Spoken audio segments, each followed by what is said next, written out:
अस्सलाम वालेकुम, मैं हूं सैयद शहरयार। पिछले कुछ अरसे में हमने नैब के बड़े चर्चे सुने, तो आज गुफ्तगू नैब के बारे में होगी कि नैब को हमेशा सियासत के लिए इस्तेमाल किया गया। इस इदारे को बनाया तो करप्शन के खात्मे के नाम पर गया, लेकिन ये तो लोगों के खिलाफ करप्शन के झूठे केस बनाने और इन्हें महीनों बरसों तक जेलों में डालने, तो कभी सियासी जोड़ तोड़ के लिए, तो कभी ब्लैक मेलिंग करके पैसा बटोरने के लिए इस्तेमाल हुआ है। करप्शन के बहुत बड़े बड़े केसेस जो थे वो नैब के पास आए, लेकिन इन केसेस को भी सियासी जोड़ तोड़ के लिए इस्तेमाल करते हुए एक एक करके ख़त्म कर दिया गया। जनरल परवेज़ मुशर्रफ ने एक बार कानून साजी करके बाकायदा एनआरओ के ज़रिए कई अरबों रुपए के जो केसेस थे उनको ख़त्म तो किया, लेकिन शुरू दिन से नैब गाहे बगाहे बाज़ सरफरात को गैर एलानिया तौर पर एनआरओ देता आया है। कभी किंग्स पार्टी बनाने की ज़रूरत पड़ी तो कई सियासतदानों के केस दबा दिए गए, तहकीकात ख़त्म कर दी गई। जब सियासी जमातों को तोड़ने की ज़रूरत पड़ी तो नैब के ही ज़रिए सियासतदानों के ख़िलाफ़ करप्शन के जो केसेस थे उनको ख़त्म किया गया। नैब को करप्शन के नाम पर सियासत के लिए इस्तेमाल सबसे ज़्यादा जनरल परवेज़ मुशर्रफ के ज़माने में किया गया, और इस सब के बाद आने वाली जो हुकूमतें थीं उन्होंने भी इस इदारे को ना सुधारा और ना ही करप्शन के ख़ात्मे के लिए कोई ठोस सिस्टम बनाया कि जिससे नैब जो है वो एक प्रॉपर ट्रैक पर काम कर सके। एक तरफ अगर करप्शन के ठोस केसेस सियासी जोड़ तोड़ के लिए एक एक करके ख़त्म होते रहें, तो दूसरी ही तरफ मुखालफिन को सबक सिखाने के लिए नैब से करप्शन के झूठे केसेस बनवाए गए। जनरल परवेज़ मुशर्रफ ने नैब को सिर्फ और सिर्फ अपने सियासी मकासद के लिए बड़ी बेदर्दी से इस्तेमाल किया, लेकिन बाद में आने वाली जो हुकूमतें थीं उन्होंने भी इस इदारे को सिर्फ और सिर्फ अपने सियासी मफादात के लिए इस्तेमाल किया और करप्शन के बहुत बहुत बड़े बड़े केसेस बनाए गए और सबको एक एक करके ख़त्म करवा दिया गया। कई केसेस में सबूत ही गुम कर दिए गए और बहुत से ऐसे केसेस थे जिसमें नैब ने मुल्ज़िमान के हक में लड़कर उनकी अरबों रुपए की जो करप्शन थी उसको जायज़ करार दिलवाया। यही वजह है कि 22 से 23 साल हो चुके हैं, लेकिन इस दौरान नैब ने किसी एक सियासतदान को भी अदालत के थ्रू करप्ट नहीं करवाया।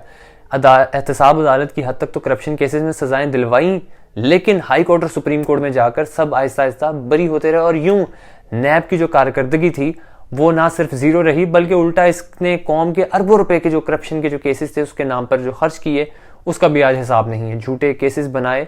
करप्शन केसेस को ख़त्म करने के लिए नैब के मुख्तलिफ अफसरों का बड़ा अहम किरदार रहा है। कई बार अदालतों ने कहा कि नैब ने बदनीयती पर मबनी जो केसेस हैं इनको बनाया। अदालतों ने यह भी सवाल उठाया कि अहम केसेस के सबूत कहाँ गायब हो चुके हैं। सुप्रीम कोर्ट लेवल तक ये भी कहा गया कि नैब सियासी जोड़ तोड़ के लिए इस्तेमाल होता रहा है, ये ब्लैक मेलिंग में भी शामिल है। लेकिन हैरानकुन बात यह है कि आज तक नैब के किसी भी चेयरमैन, किसी अफसर को झूठे केस बनाने या करप्शन के केसेस को ख़त्म करवाने पर पूछा ना गया।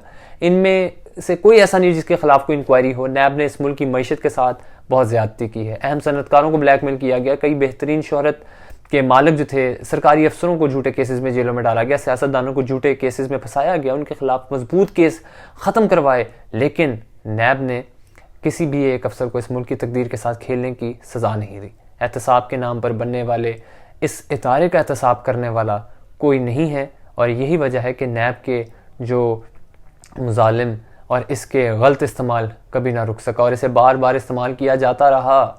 इस सब के बाद अब ये इदारा इस कदर बदनाम हो चुका है कि इसके सुधरने के जो हैं चांसेस वो दूर दूर तक नहीं है। मेरी ज़ाती राय यही है कि इस इदारे को बंद कर देना चाहिए और करप्शन के खात्मे के लिए इत्तफाक़ राय पर एक नया इदारा बनना चाहिए जिस पर सबका एतमाद हो, जो बेगुनाह को पकड़े और किसी करप्ट को छूट ना दे, जो हुक्मरान के हाथों इस्तेमाल ना हो, जो इस्टेब्लिशमेंट के हाथों इस्तेमाल ना हो। अगर वो काम करे तो अकाउंटेबिलिटी ब्यूरो के तौर पर काम करे, ना कि पॉलिटिकल इंजीनियरिंग के तौर पर। अगर दूसरों का एहतसाब करे तो कोई ऐसा भी हो जो इसका एहतसाब करे और काम करे, जिस मकसद के लिए उसको बनाया गया है वो काम करे। झूठे केसेस बनाने पर जिम्मेदारों को सजा मिलनी चाहिए और करप्शन केसेस की जो सबूत गायब करने और जो मामला तय किए जाते हैं इनको भी देखना चाहिए। और अब एट द एंड में यही कहना चाहूँगा कि नैब के खेल को अब ख़त्म होना चाहिए। अपना बहुत सारा ख्याल रखिए। मिलते हैं आपसे नेक्स्ट वीडियो में। अल्लाह हाफ़िज़।